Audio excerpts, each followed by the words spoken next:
Riproponiamo adesso la visione di Carmen, un'analista governativa che lavora nell'antiterrorismo. Il suo lavoro consiste nel guardare video provenienti da tutti i paesi NATO per leggere i profili dei civili e identificare possibili terroristi.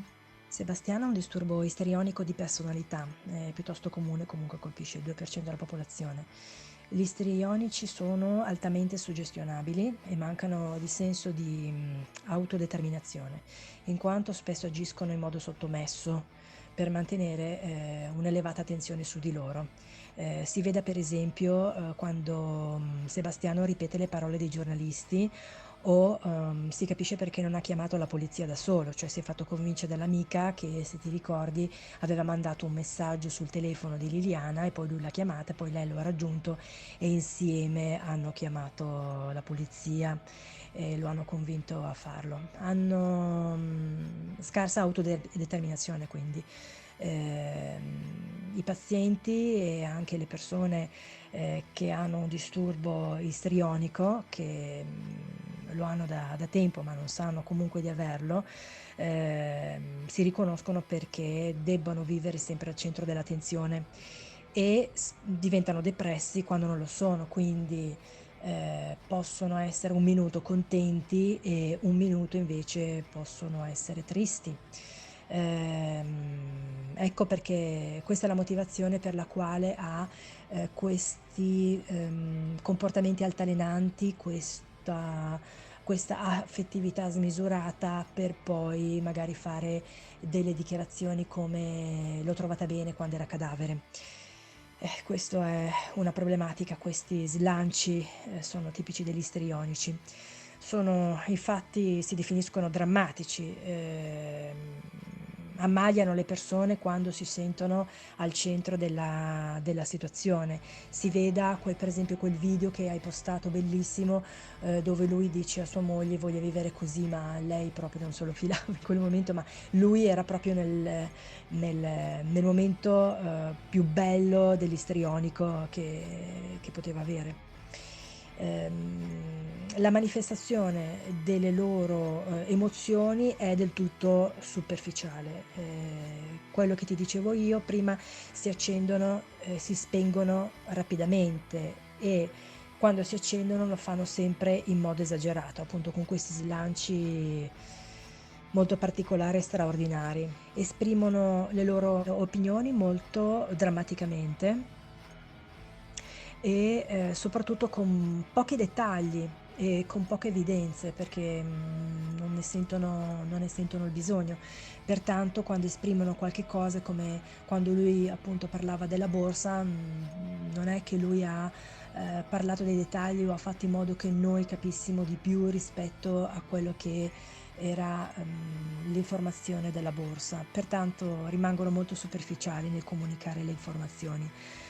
Tendono ad essere molto fiduciosi, troppo, in particolare con le figure di autorità che pensano possano essere in grado di risolvere tutti i loro problemi. Ecco perché secondo me lui era a traino rispetto alla figura di Liliana. Spesso poi, concepiscono le relazioni come più vicine rispetto a quanto siano, e ritorniamo al video dove lei non se lo filava proprio, mentre per lui era una dichiarazione della vita: "Questa è la vita che io voglio fare". Questo però potrebbe essere alla base psicologica di quanto potrebbe essere accaduto nel caso in cui Sebastiano fosse l'offender, cioè una ritardata gratificazione sarebbe stata troppo frustrante per lui.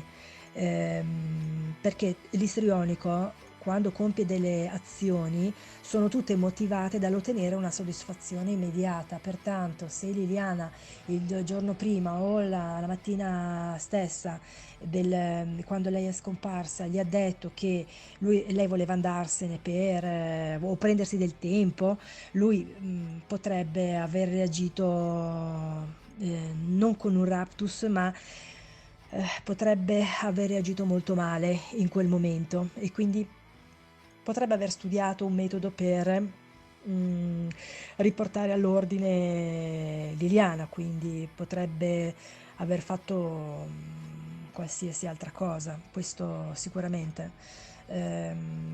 per loro è davvero difficile acquisire un'intimità emotiva o sessuale con le persone, perché, sono molto superficiali ed essendo molto superficiali attraggono verso di sé persone che, li riportano al ruolo della vittima, perché danno molta importanza a queste persone che in realtà non hanno, perché è stato il loro slancio a dargli questa importanza.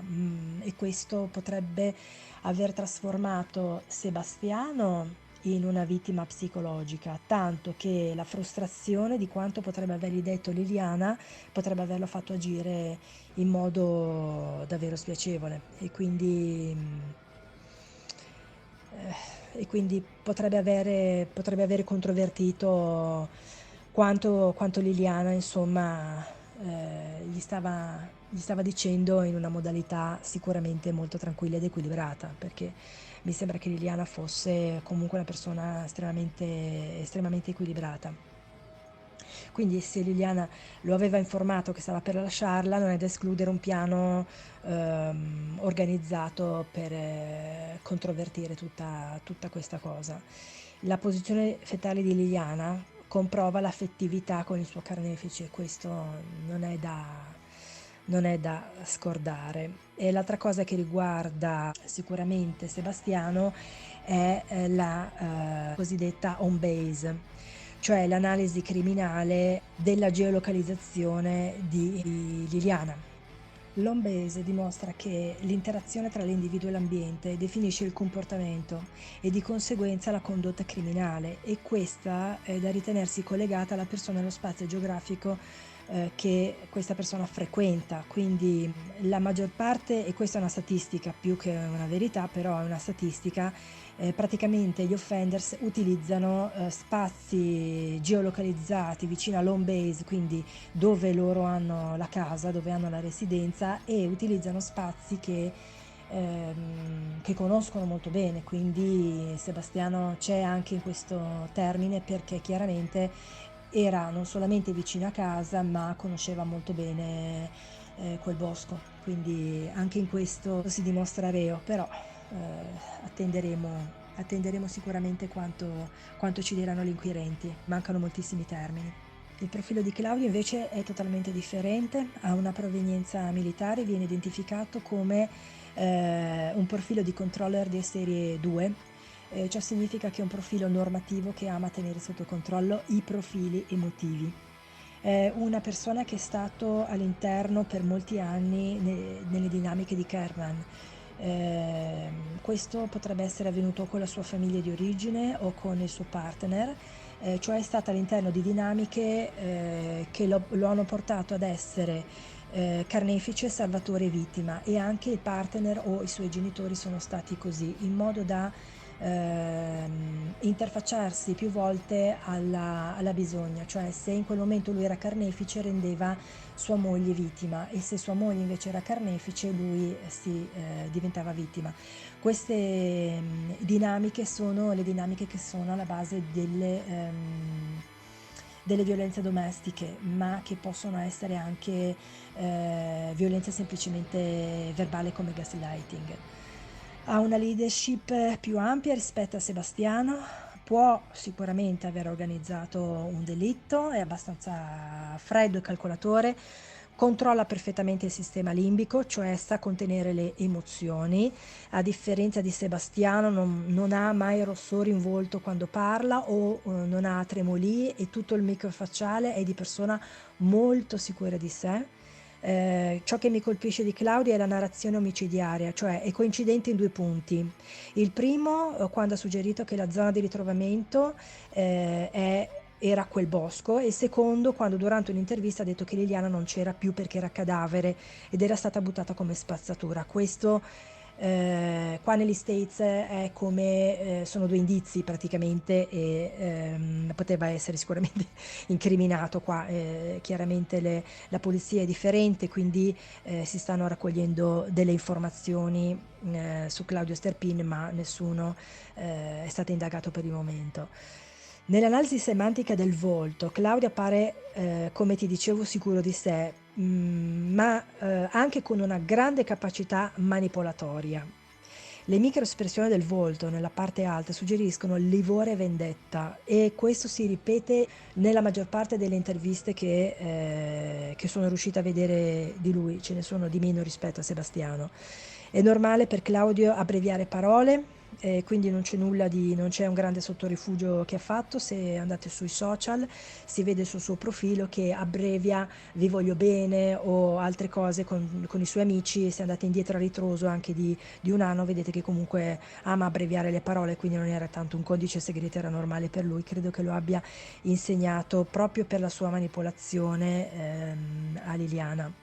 Ehm, per quanto detto, è possibile che, anziché sia un gesto istintivo come può essere accaduto per Sebastiano, è possibile che a lui sia sopravvenuto un raptus.